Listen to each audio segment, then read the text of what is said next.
Hello friends, आज हम शुरू करने जा रहे हैं स्टॉक मार्केट के बारे में। चलिए हम जानते हैं स्टॉक मार्केट क्या है। स्टॉक मार्केट कोई भी एक ऐसी जगह है जहां पे हम किसी बड़ी कंपनी के शेयर्स को खरीद सकते हैं और बेच सकते हैं। ऑब्वियस सी बात है कि हमारा फोकस रहेगा प्रॉफिट पे, मतलब किसी चीज को कम पैसों में खरीदना और ज्यादा पैसों में बेचना, जिससे कि उसका डिफरेंस जो हो वो हमारा प्रॉफिट हो और हम उससे पैसे बना सकें। तो सबसे पहले शुरू करते हैं, what is the history of stock market. कैसे ये स्टॉक मार्केट शुरू हुई, शुरुआत कैसे हुई। तो इसकी शुरुआत हुई 400 साल पहले करीब। डच ईस्ट इंडिया कंपनी ने ट्रेडिंग शुरू की। उनका ट्रेडिंग, तब स्टॉक मार्केट नहीं हुआ करती थी, उनका ट्रेडिंग मींस बिजनेस जो था वो था अपने सामान को ले जाकर दूसरे लोगों को बेचना और उसके बदले में उनसे कोई वैल्यूएबल चीज लेना। जैसे कि आजकल की वैल्यूएबल चीजें होती हैं करेंसीज, रुपीज, यूरो, डॉलर। लेकिन तब के टाइम में 400 साल पहले कोई रुपी या डॉलर, यूरो नहीं चलते थे। तब जो वैल्यूएबल चीजें थी वो थे डायमंड्स, ज्वेलरीज, गोल्ड, सिल्वर। तो वो तरह तरह के लोगों के पास जाकर अपने सामान को बेचते थे और उस सामान की कुछ वैल्यू के हिसाब से वो रिटर्न में गोल्ड, सिल्वर, ज्वेलरी या हीरे लेते थे। तो डच ईस्ट इंडिया कंपनी का मेन काम था कि वो पहले एयरलाइंस नहीं थे, ट्रेन्स नहीं थे, सिर्फ एक ही कम्युनिकेशन था, वो था जो पानी के थ्रू जहाज से एक जगह से दूसरी जगह जाना। वो अपना सारा सामान लोड करके जहाज से, पानी के जहाज से दूसरे देशों को ढूंढने के लिए निकलते थे और अगर उन्हें कोई देश मिलता था तो वो वहां से अपने सामान की ट्रेडिंग करके वहां से वैल्यूएबल सामान जैसे गोल्ड और सिल्वर लेकर वापस अपने देश आते थे।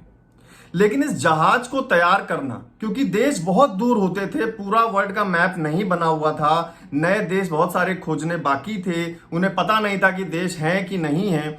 तो उस जहाज को पूरी तरीके से तैयार करना, उस पे लोगों को रखना, उनके लिए खाना बनाना, जहाज को वहां तक ले जाना, पहली चीज जहाज होना, ये सब चीजों में बहुत पैसे की रिक्वायरमेंट थी। इस पैसे को कलेक्ट करने के लिए जहाज के मालिक सोचते थे कि मैं लोगों से पैसा इकट्ठा करूं और इस जहाज को देश ढूंढने के लिए ले जाऊं, कोई दूसरा देश ढूंढने, जहां से मैं ट्रेडिंग करूंगा और वहां से वैल्यूएबल चीजें जैसे गोल्ड, सिल्वर, ज्वेलरी वो लेकर वापस आऊंगा और इनसे लिए हुए पैसों के बदले में कुछ ज्यादा पैसे रिटर्न कर दूंगा। लोगों को कुछ लोगों को आइडिया अच्छा लगा, कुछ लोगों को बुरा लगा। जिन लोगों को अच्छा लगा उन्होंने उस जहाज पे पैसे लगाने शुरू कर दिए। जी हाँ, यहीं से मार्केट शुरू हो गई। वो जहाज पे पैसे लगाते, जहाज दूसरे देश जाता, दूसरा शहर ढूंढता, वहां जहाज के लोग ट्रेडिंग करते, सामान को बेचते और वहां से पैसे के रूप में सोना और चांदी लेकर आते और उनका दिया हुआ पैसा, जो लोगों ने जहाज पे पैसा लगाया था, उनको ज्यादा पैसे रिटर्न करना उनके लिए एक प्रॉफिटेबल चीज थी। इसमें एक रिस्क भी था कि कभी कभी जहाज जाता था तो पानी में डूब गया रास्ते में, या समुद्री लुटेरों ने जहाज को लूट लिया, या वो रास्ता भटक गए और कभी वापस ही नहीं आ पाए। तो जिन लोगों ने जहाज पर पैसा लगाया होता था उनका पैसा डूब जाता था। इस लॉस को कम करने के लिए लोगों ने एक नया तरीका सोचा। उन्होंने एक से ज्यादा जहाज पर पैसा लगाना शुरू कर दिया कि 4 से 5, 6 जहाज जब बाहर जाएंगे ट्रेडिंग के लिए तो उनमें से 1 या 2 वापस आएंगे, जिसका प्रॉफिट हमें उन 4-5 के लॉस को रिकवर कर देगा।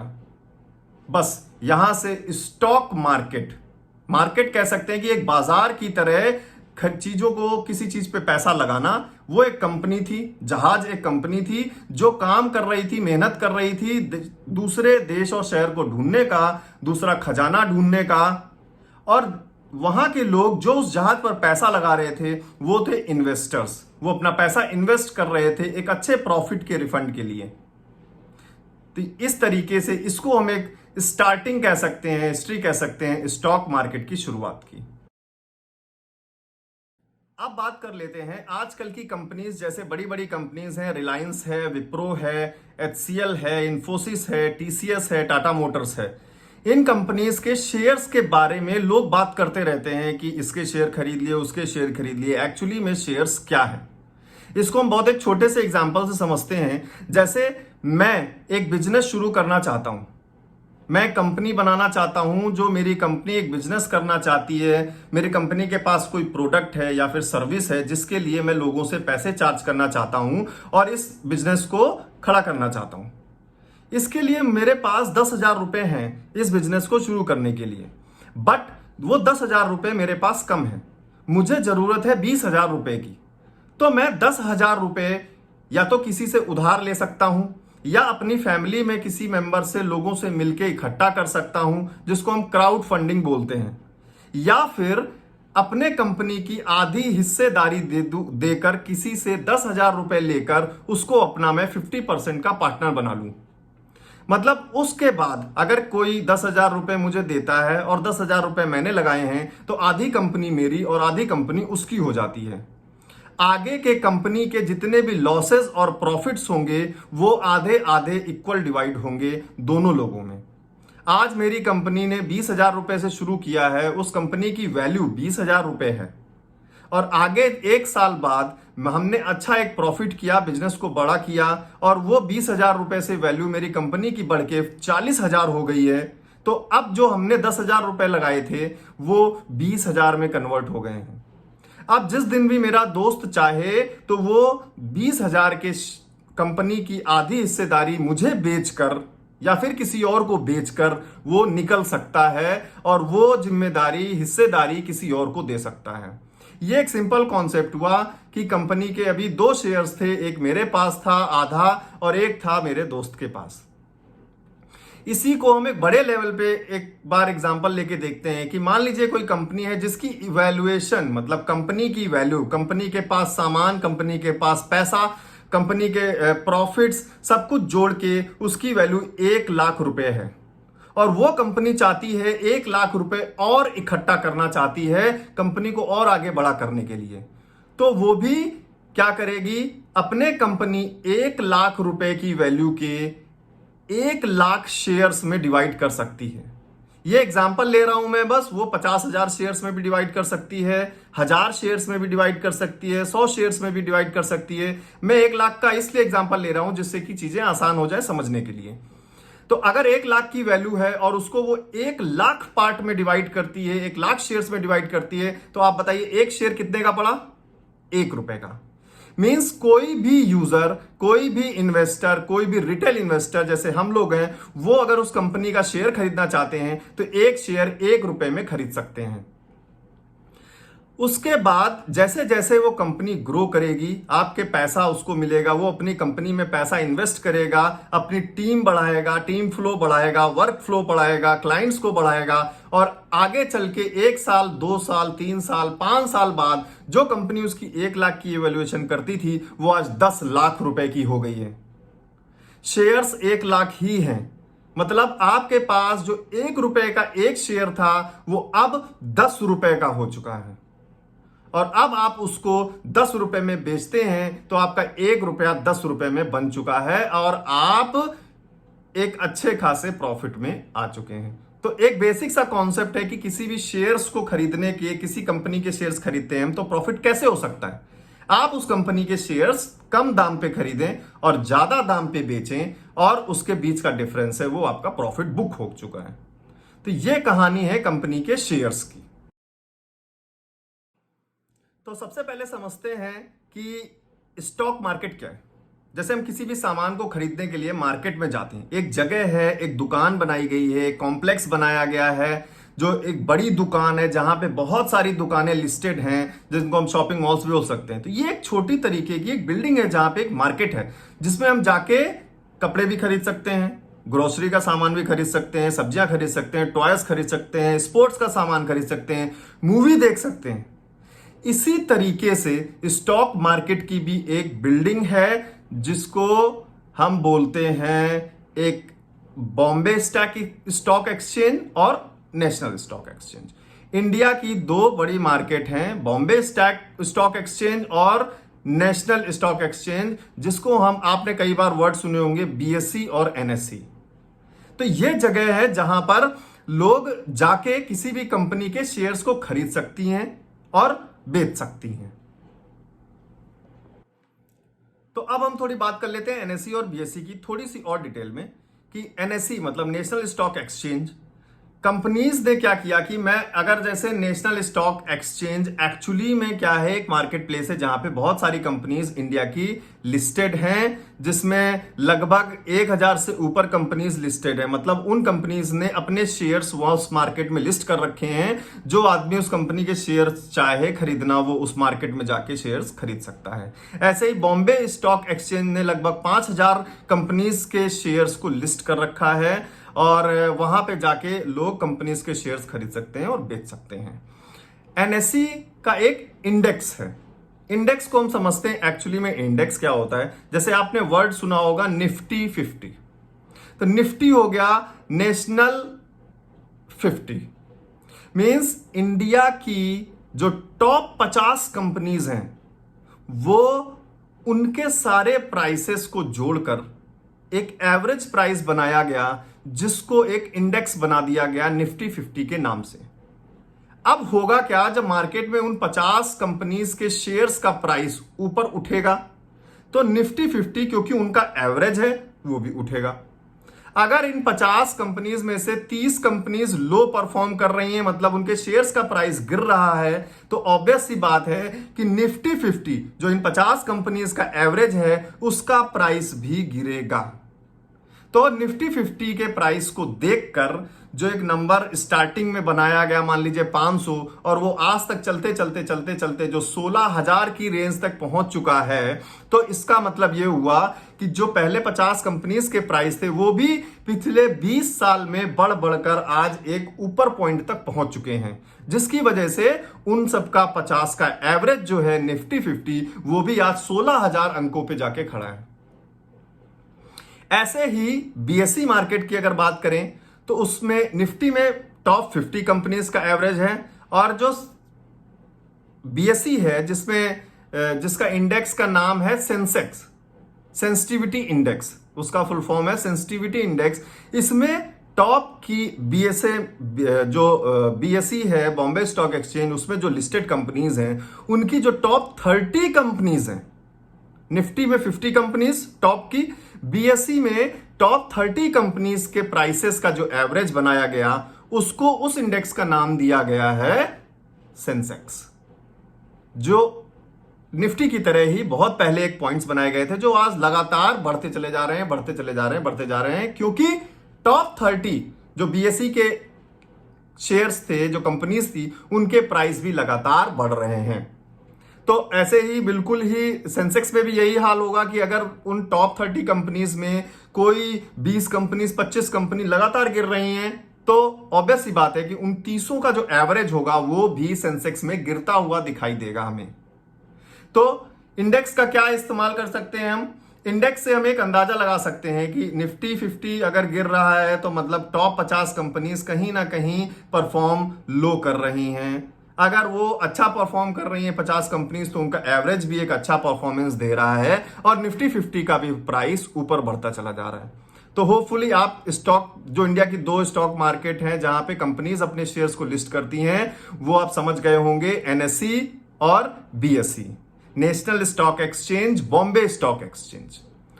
अब आगे हम बात करेंगे कि ये कंपनीज जो होती हैं वो शेयर्स बनाती कैसे हैं, शेयर्स एक्चुअली में क्या है, वो शेयर्स कैसे बनाती हैं, और इस मार्केट में लिस्ट कौन करता है। क्या ये मार्केट खुद कंपनीज को बुलाती है या कंपनी इसके लिए कोई रजिस्ट्रेशन है या उसके लिए अप्लाई करती है, ये हम आगे सीखेंगे। तो कंपनीज एक्चुअली में क्या करती हैं, जितने भी शेयर्स वो डिवाइड करती हैं। मान लीजिए एक कंपनी है जिसकी इवैल्यूएशन है 10 लाख रुपए और वो और 10 लाख रुपए इकट्ठा करना चाहती है, जिसके लिए वो पब्लिक मतलब हम लोग जो इन्वेस्टर्स हैं उनसे पैसा इकट्ठा करना चाहती है। तो अगर वो पैसा इकट्ठा करना चाहती है तो उसके बदले में पब्लिक को क्या देगी, क्या ऑफर करेगी वो पब्लिक को? अपने कंपनी के शेयर्स मतलब कंपनी में एक हिस्सेदारी, एक परसेंटेज, एक ओनरशिप हो गई। अगर मैं रिलायंस की कंपनी में एक शेयर बाय करता हूं तो मैं उसके किसी एक पर्टिकुलर परसेंटेज का ओनर हो गया हूं रिलायंस की कंपनी का। अब रिलायंस कंपनी जैसे ही परफॉर्म करेगी वैसे ही मेरा वो एक शेयर परफॉर्म करेगा। रिलायंस परफॉर्म अच्छा नहीं करेगी, मेरा एक शेयर लॉस में जाएगा। रिलायंस अच्छा परफॉर्म करेगी, रिलायंस अपने प्रॉफिट को बढ़ाएगी, रिलायंस अपने वैल्यूएशन को बढ़ाएगी, रिलायंस अपनी फंडिंग बढ़ाएगी। जैसे जैसे पैसा बढ़ता जाएगा कंपनी में तो कंपनी की वैल्यूएशन बढ़ती जाएगी, तो उसका फर्क इस मेरे एक शेयर पे भी पड़ेगा, तो मेरा एक शेयर भी बढ़ता जाएगा। तो कंपनी सबसे पहले शेयर्स ऑफर करती है लोगों को। उसके लिए कंपनीज का फंडामेंटल अगर हम बात करें कि कंपनी ने पब्लिक को शेयर ऑफर करने से पहले क्या किया, क्या वो कंपनी रेगुलर प्रॉफिट बना रही थी, क्या कंपनी के एसेट्स बढ़े, क्या कंपनी की टीम स्ट्रेंथ बढ़ी, क्या कंपनी ने अपने काम को बढ़ाया है। मतलब ओवरऑल हमें यह दिखना चाहिए कि कंपनी प्रॉफिट पे प्रॉफिट बुक करती जा रही है हर साल, हर 3 महीने में कंपनी का प्रॉफिट बढ़ रहा है। अगर किसी कंपनी का लगातार पिछले 3 साल से 4 साल से प्रॉफिट बढ़ रहा है, तभी हम इस फंडामेंटल एनालिसिस को कर सकते से कंक्लूजन ला सकते हैं कि कंपनी अगर पिछले 5 साल से लगातार प्रॉफिट बुक कर रही है तो आगे भी प्रॉफिट बुक करेगी, जिसकी वजह से अगर मैं अभी शेयर इसका एक खरीद लेता हूं तो आगे चल के ये शेयर की वैल्यू प्रॉफिट की वजह से बढ़ जाएगी, जिसकी वजह से मुझे प्रॉफिट होगा। और मैं एक लिमिटेड कि मैंने टारगेट बनाया कि मैंने 100 रुपए का अगर एक शेयर इस कंपनी का खरीदा है, अगर वो 150 का हो जाएगा तो मैं इसे सेल कर दूंगा। तो सबसे पहले क्या होती है, शेयर्स का डिवीजन होता है। कंपनी डिसाइड करती है कि अगर 10 लाख की कंपनी है और वो 10 लाख और इकट्ठा करना चाहती है, उस 10 लाख रुपए के लिए कंपनी 1 लाख शेयर्स बनाती है, 1 रुपए के, और मार्केट में ऑफर करती है लोगों को खरीदने के लिए। मार्केट में क्या ये 1 रुपए का प्राइस फिक्स्ड रहेगा? नहीं, ये किस पे डिपेंड करता है? हम हमेशा पढ़ते आए हैं डिमांड और सप्लाई का कॉन्सेप्ट, डिमांड और सप्लाई। कोई चीज है, लिमिटेड सप्लाई है, डिमांड बहुत ज्यादा है, बहुत ज्यादा लोग खरीदना चाहते हैं लेकिन सामान लिमिटेड है, तो दुकानदार क्या करेगा? उसका प्राइस बढ़ा देगा। ऐसे ही कंपनी ने 1 लाख शेयर्स बनाए और 1 रुपए का एक शेयर है, लेकिन खरीदने वाले 5 लाख लोग हैं, तो कंपनी क्या करेगी? ऑब्वियस सी बात है, उस शेयर का प्राइस बढ़ा देगी, जिससे खरीदने वाले लोग थोड़े कम हो जाएंगे, क्योंकि शेयर महंगा हो गया अब। तो जो भी एक प्राइस रेंज बैंड बनाती है कंपनी कि एक ये लोअर बैंड है, इसे नीचे नहीं बेचना है, इससे ऊपर नहीं बेचना है, एक अपर बैंड एक लोअर बैंड बना दिया है, जिसके बीच में फिर डिमांड और सप्लाई को देखते हुए कंपनी पब्लिक को अपने शेयर्स ऑफर करती है, जिसको हम बोलते हैं इनिशियल पब्लिक ऑफरिंग, आईपीओ। हमने कई बार सुना होगा कि ये कंपनी है, बहुत दिनों से रन कर रही है, लेकिन ये शेयर मार्केट में नहीं है, अब इसका आईपीओ लॉन्च होने वाला है। मतलब इनिशियल पब्लिक ऑफरिंग, मतलब वो अब पब्लिक से शेयर ऑफर करके उनको फंड्स इकट्ठा करना चाहते हैं। जैसे कि अभी फिलहाल में जोमेटो का आईपीओ चालू है और जोमेटो जैसी कंपनी का आईपीओ आ रहा है, तो मतलब अभी वो पब्लिक को ऑफर कर रहे हैं एक इनिशियल प्राइस पे शेयर्स को। तो इसको हम बोलते हैं प्राइमरी मार्केट। ये प्रोसेस 3 दिन तक चलता है। 3 दिन तक पब्लिक ऑफरिंग चलती रहती है, जिसमें एक लकी ड्रॉ कूपन होता है, जिसमें हम एक शेयर नहीं खरीद सकते, कुछ पर्टिकुलर लॉट खरीदने पड़ते हैं हमें, और उसके बाद अगर वो हमें लकी ड्रॉ में मिलता है तो हमें आईपीओ मतलब इनिशियल पब्लिक ऑफरिंग प्राइस पे शेयर्स हमें मिल गए, और आगे वो शेयर्स बढ़ेंगे तो हम प्रॉफिट में बुक कर लेंगे। तो कोई भी इनिशियल पब्लिक ऑफरिंग में अगर शेयर्स बिक रहे हैं तो हम इसको बोलते हैं प्राइमरी मार्केट। इसके बाद क्या होता है, 3 दिन बाद वो पब्लिक ऑफरिंग से खत्म होकर जो भी उसका प्राइस बनता है जाके बाद में, कि अगर डिमांड बहुत थी तो उसका प्राइस जो 1 रुपए कंपनी ने डिसाइड किया था वो जाके 10 रुपए पे जाके रुका है डिमांड की वजह से, क्योंकि हैवी डिमांड थी, तो प्राइस उसका बढ़ गया। तो 3 दिन पब्लिक ऑफरिंग के बाद जब ये प्राइस मार्केट में लिस्ट होगा, जो हम मार्केट स्टॉक मार्केट आज लिस्टिंग देखते हैं जहां पे कंपनीज के शेयर्स लिस्ट करके आते हैं, वो 3 दिन बाद जब आईपीओ खत्म हो जाएगा उसका, तब उसके कुछ 2-3-4 दिन बाद सारे सेटलमेंट के बाद वो 10 रुपए का प्राइस के साथ शेयर मार्केट में उस कंपनी का प्राइस लिस्ट हो जाएगा। और तब रिटेल इन्वेस्टर जो आईपीओ में नहीं खरीद पाते हैं, वो कंपनी का बैकग्राउंड देख के, सारी चीजों को देखते हुए इन चीजों को खरीदना शुरू करते हैं। पब्लिक ऑफरिंग में लोग शेयर्स किससे खरीदते हैं? डायरेक्ट कंपनी से, क्योंकि पब्लिक ऑफरिंग सबसे इनिशियल है। इनिशियल में कौन शेयर बेचेगा? कंपनी बेचेगी। लोगों ने खरीद लिया, उसके बाद शेयर मार्केट में आने के बाद, पब्लिक ऑफरिंग खत्म होने के बाद फिर लोग दूसरे लोगों को शेयर्स बेचते हैं। मींस लोग दूसरे लोगों को शेयर बेच रहे हैं। अब कंपनी शेयर नहीं बेच रही है और लोग एक दूसरे को शेयर बेच रहे हैं, इसको हम बोलते हैं सेकेंडरी मार्केट। अब हम जानते हैं कि पब्लिक लिस्टिंग के लिए जब कोई कंपनी अपनी रजिस्टर करवाती है, किसी अथॉरिटी को रजिस्टर करवाती है जिससे कि वो पब्लिक ऑफर कर सके मार्केट के लिए, तो इसमें बहुत सारे स्कैम्स भी हुआ करते थे पहले। जैसे आपने स्कैम 1992 हर्षद मेहता स्कैम सुना है, पारिक मेहता स्कैम सुना है। इसमें एक्चुअली में जैसे सत्यम कंप्यूटर्स का स्कैम था। एक्चुअली स्कैम क्या करते थे लोग पहले की फर्जी कंपनी रजिस्टर करवा लेते थे और कुछ पैसा रख के उसकी वैल्यूएशन दिखा देते थे। लोगों को लगता था ये कंपनी बहुत आगे जाएगी, वो उसमें पैसा इन्वेस्ट करते थे पब्लिक ऑफरिंग में। उसके बाद कुछ दिन तक शेयर्स में भी वो पैसा रहता था, लोग शेयर्स खरीदते जाते थे और आखिर में कंपनी क्या करती थी, कंपनी का ओनर वो सारा पैसा लेकर भाग जाती थी और कंपनी का शेयर बिल्कुल ही डाउन गिर जाता था, कंपनी गायब हो जाती थी और लोगों को बहुत सारा नुकसान हो जाता था। इसकी वजह से SEBI, security and exchange board of India, SEBI क्या है, सेबी की बात कर लेते हैं। Securities and exchange board of India, ये एक रेगुलेटरी ऑफिस है, या इसको कह सकते हैं एक टीम है, एक सेमी रेगुलेशंस हैं जो इन सारे स्टॉक एक्सचेंज की कंपनीज को सारे कामों को रजिस्टर करना, शेयर मार्केट को हैंडल करना, वो सारे रूल्स एंड रेगुलेशंस कंट्रोल करती है सेबी, कि कोई फ्रॉड ना हो, सारी चीजों को इंस्पेक्ट करना, सब कुछ सही से चले। जो सारे रूल्स एंड रेगुलेशंस को जो ऑपरेट करते हैं, रेगुलेट करते हैं, वो एक सेबी जो होता है, board of securities and exchange board of India जो है वो रेगुलेट करता है। अब बात करते हैं कि शेयर्स हम कैसे खरीद सकते हैं। हमको कोई नॉलेज नहीं है शेयर्स का, हम खरीदना चाहते हैं किसी कंपनी का शेयर और हमको नहीं पता है कि हम शेयर्स कैसे खरीद सकते हैं, कैसे बेच सकते हैं। तो सिंपल है, पहले की तो कहानी ये थी कि आप, एक बिल्डिंग थी बॉम्बे स्टॉक एक्सचेंज, वहां जाइए, लोगों के पास शेयर्स थे, वहां एक्चुअल मार्केट में जाके आपको पैसे से शेयर्स खरीदने पड़ते थे, क्योंकि तब इंटरनेट नहीं था, कोई भी चीज ऑनलाइन इतनी अवेलेबल नहीं थी। लेकिन आज जब इंटरनेट हमारे सामने है, हम सारी चीजें जब घर बैठ के कर सकते हैं, तो हम शेयर्स को भी घर बैठ के खरीद सकते हैं। जैसे इसके लिए हमें क्या क्या चाहिए? एक हमें चाहिए सेविंग्स अकाउंट, ट्रेडिंग अकाउंट और डीमैट अकाउंट। तीनों में डिफरेंस क्या है जान लेते हैं एक बार। सेविंग्स अकाउंट आप सबके पास होगा, जैसे आप जिसमें पैसे सेव करके रखते हैं, एक बैंक अकाउंट में सेविंग्स अकाउंट। तो उसके लिए क्यों चाहिए? क्योंकि पैसे तो चाहिए, अगर हमें शेयर्स खरीदना है तो पैसे हमें डालने पड़ेंगे, पैसे इन्वेस्ट करने पड़ेंगे, हम पैसे से ही खरीद सकते हैं शेयर्स। उसके बाद ट्रेडिंग अकाउंट, जिससे हम ट्रेडिंग करेंगे। ट्रेडिंग मींस बाय और सेल करना, शेयर्स खरीदना, शेयर बेचना, शेयर खरीदना, शेयर बेचना।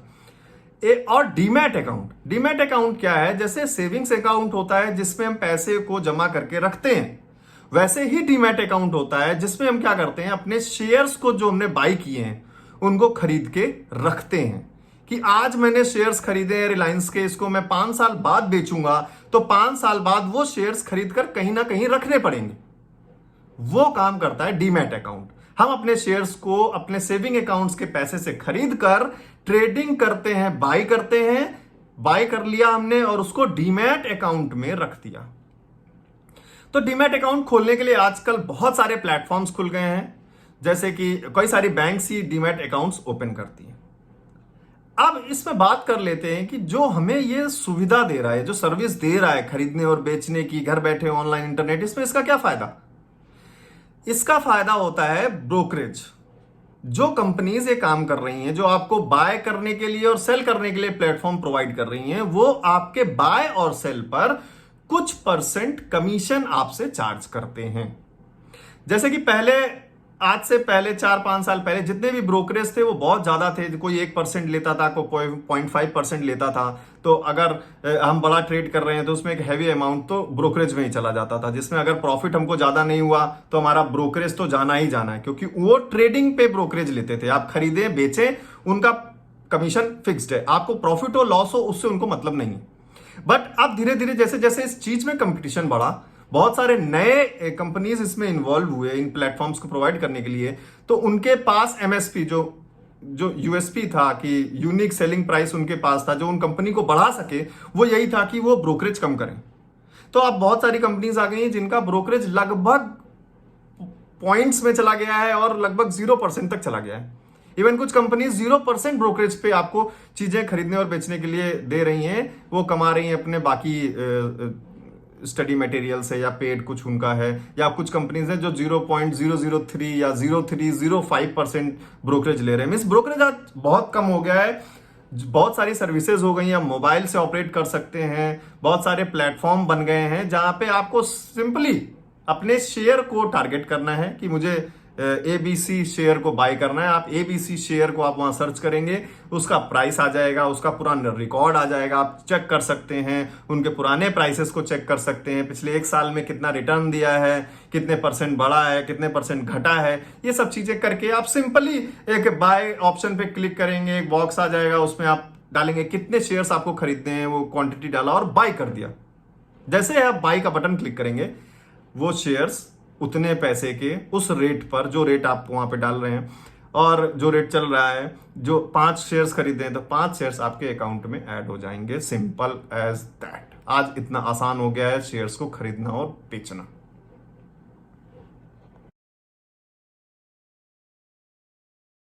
एक लास्ट टॉपिक जो बहुत सारे लोग, आप लोगों ने सुना होगा कि इंडिया में बहुत कम लोग ही शेयर्स मार्केट में इन्वॉल्व होते हैं।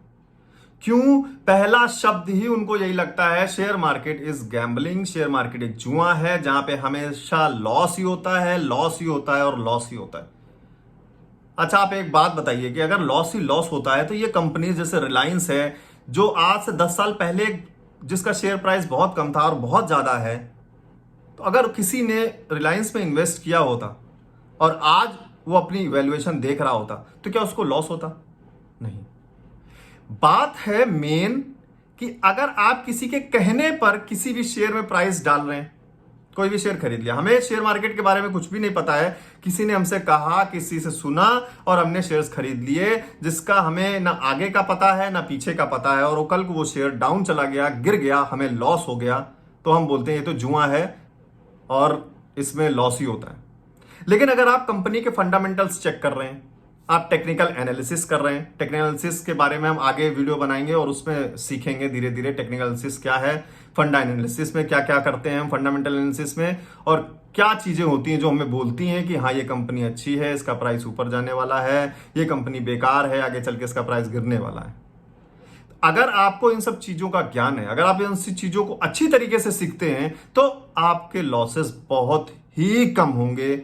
और अगर अच्छे से आप ऑपरेट करें सारे ट्रेड्स को, खरीदना और बेचना, तो मुझे नहीं लगता कि आपको लॉस होगा।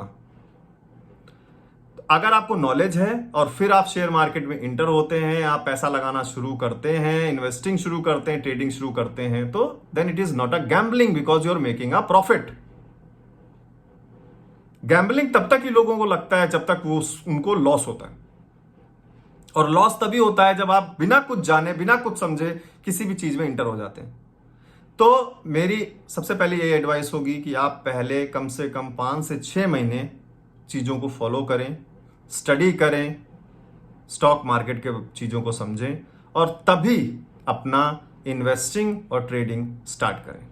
Thank you so much. ये आज व्हाट इज स्टॉक मार्केट के बारे में एक ब्रीफ करके एक वीडियो मैंने शुरू किया है, बनाया है, और अब आगे इसी सीरीज के साथ ही हमारा नेक्स्ट स्टेप क्या होगा समझने का, कैसे हम कंपनीज, कौन कौन सी कंपनीज हैं, हम निफ्टी के बारे में पढ़ेंगे, सेंसेक्स के बारे में पढ़ेंगे, निफ्टी बैंक के बारे में पढ़ेंगे, इंडेक्सेस के बारे में पढ़ेंगे, फिर हम आगे बढ़ेंगे कैसे हम किसी प्लेटफॉर्म पे अकाउंट खोल सकते हैं, फिर हम आगे बढ़ेंगे कैसे फंडामेंटल एनालिसिस कर सकते हैं, और इन सब चीजों के साथ साथ फिर टेक्निकल एनालिसिस, उसके बाद जाकर कहीं हम एक ट्रेड के बारे में सोचेंगे कि ट्रेड कैसे करना है, कैसे नहीं करना है, बीच में एक पेपर ट्रेडिंग, बहुत सारी चीजें हैं, बहुत ही ज्यादा डीप है ये। इसको जितना ज्यादा पढ़ेंगे उतना ज्यादा हम अच्छे तरीके से प्रिपेयर कर सकते हैं और प्रॉफिट बुक कर सकते हैं।